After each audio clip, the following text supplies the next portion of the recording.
Daniel Cormier has a few ideas about why a second fight between Alex Pereira and Isreal Adesanya was set up. And he has some pretty interesting theories. The timing of the rematch seems off to him. Pereira beat Adesanya to win the middleweight title at UFC 281, which took place in November. Because Isreal was so good at 185 pounds, it was expected that he'd fight his opponent once again. But Cormier said that the timing of the announcement of the rematch for the title fight was unexpected. On April 8th, the main event of UFC 287 will be held and fans can't wait. That still raises a pretty important question.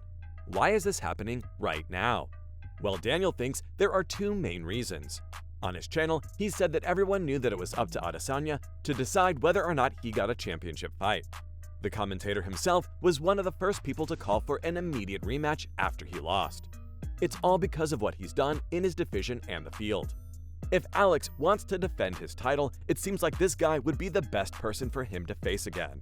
The match and the rematch are already so popular that this story sells itself. Happening now, and for what reason is it happening? One, the analyst wondered if Adesanya was worried about missing out on the quick rematch. After, Pereira brought up the possibility of avenging Glover Teixeira's loss to Jamal Hill and facing Robert Whittaker. Maybe he's afraid that the Poatan will beat him if he fights someone else. He also thinks it's a popularity contest. This sudden rematch has to do with Alex's recent rise in popularity after Jamal beat his mentor and training partner Glover Teixeira to win the championship. It is, and I'm breaking the rules, 42 years old, and I'm gonna keep breaking those rules. In the past, this never looked like it would happen. So the date for the rematch has been set and everyone is super excited. Pereira will have to defend his title once again. In the spring of 2019, Isreal Adesanya fought him for the fourth time to try to win back his title. Dana White, the president of the UFC, said on Friday that the match was the main event. Plus, it set the tone for their amazing rivalry. After beating Adesanya twice in kickboxing, Pereira finally knocked him out in the fifth round of their first MMA at UFC 281. ESPN said that the last stylebender was the fourth best fighter in the league back then. He's only gone up since then. Pereira has a perfect record in the UFC. Every time I fight, I risk losing, what you guys deem as the prestigious. The fighter, who lives in Connecticut but is from Brazil, started his MMA career for real in the year 2020. People thought that he was one of the best kickboxers ever when he was at his best. He won glory belts for middleweight and light heavyweight. Before he beat Adesanya, the UFC middleweight title had been held by his opponent since 2019. The New Zealander had only lost one MMA match though, so you can imagine how legendary this fight was, and how people were surprised by the outcome. Before that, he was able to keep his middleweight belt 5 times so far. After beating him 3 times, Alex has something to say about his opponent. He needs to accept his defeat once and for all. The new UFC middleweight champion thinks that style is what wins fights. Poatan, who has beaten Isreal 3 times, recently explained why it's time for the last stylebender to realize his fighting style doesn't work well against the Brazilians. In a super exclusive interview, he used a personal story to explain his point of view. Parade is a champion and not risk so much. So yeah, I put it on the line, and this is what happens. Again, I dare to be great, and I am. During their conversation, he said that he had lost 3 times in a row to the same man in amateur kickboxing matches. Even though he didn't say who his enemy was, he was pretty sure that he'd lose another fight with him if it ever happened again. Even though his 3 previous opponents have all retired. From his point of view, Adesanya would do well to take this view before trying to get back at him again. He told us something he claimed he never told anyone else. He had been in almost 28 amateur fights. 25 of his wins were by knockout. There's no doubt that he's an amazing fighter, but his opponent lost all 3 of his bouts. Pereira has now given his heart to the same person 3 times. And by his heart, he means his pride and his record. It's hard for him to understand why his opponent would want to go through the same thing again and again. Rematch with Adesanya is announced.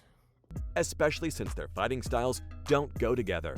Alex also saw that the 2 sides had stopped fighting. He believes he would lose again if they fought.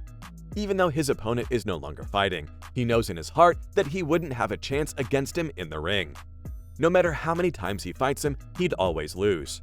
What Whitaker knew, and what Adesanya also needs to know, is that he doesn't want to believe it. But yeah, everything I do, not just fighting-wise, is for my legacy, for my family, for my future family.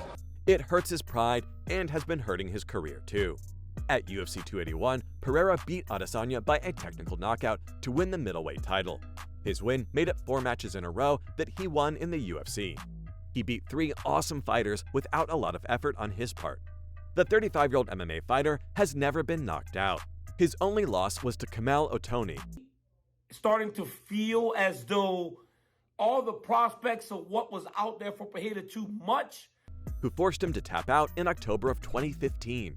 So his fans and everyone who loves the sport know that he's got the skill. While he's not sure where to go from here, he'll fight anyone the league puts in front of him. Although the funniest thing is who he thinks of as the scariest opponent in the UFC, and it's not Adesanya. He's only scared to face off with Sean Strickland. Now, did I hold you down? No. But was that like a 8-0 match? Yes. Pereira, who is known as the berserker of the middleweight division of the UFC, is scared of getting into the ring with this guy. The new UFC middleweight champion and former Glory 2 division champion told his fans that he's super afraid to fight the legendary athlete. However, he did end up knocking him out and winning the fight. He said that his opponent has had 25 fights and was doing pretty well in the UFC, and is rated number 4 in the middleweight rankings. So that makes him a pretty dangerous player with a lot of experience. Just listening to him talk would send shivers down the poor guy's spine. He knows that Strickland is an amazing fighter, and their match was one of the hardest of his career. For a few months after the fight was set, he had a lot of anxiety. Up until the weigh-in, everything seemed fine. But as he walked into the ring and stared at Pereira, it made him lose his focus and have a panic attack. He won the match, but learned a pretty valuable lesson. Nothing made him feel more sure of himself than beating Strickland. He thinks this fight made his career and gave him a lot of confidence. Plus, Strickland is an awesome opponent. He's such a different person inside the octagon than he is outside of it. it's happening. It's not like for 2 to 3 weeks we've been talking about whether or not Izzy and Pereira would rematch. In the ring, his opponent gets super scared of him because looking into his eyes makes them feel like he's gonna kill them. He was unlike anyone else Alex ever fought with. But by the end, he was really glad that he went through with it. It made him aware of the risk and made him realize that he couldn't afford to make any mistakes. With all of this in mind, there is no doubt that the rematch won't end well for Adesanya. He's going to be facing off with a true legend in the ring, and might be looking at another loss. That's all we have on Daniel Cormier's suspicions about the Isreal Adesanya versus Alex Pereira rematch. See you in the next one.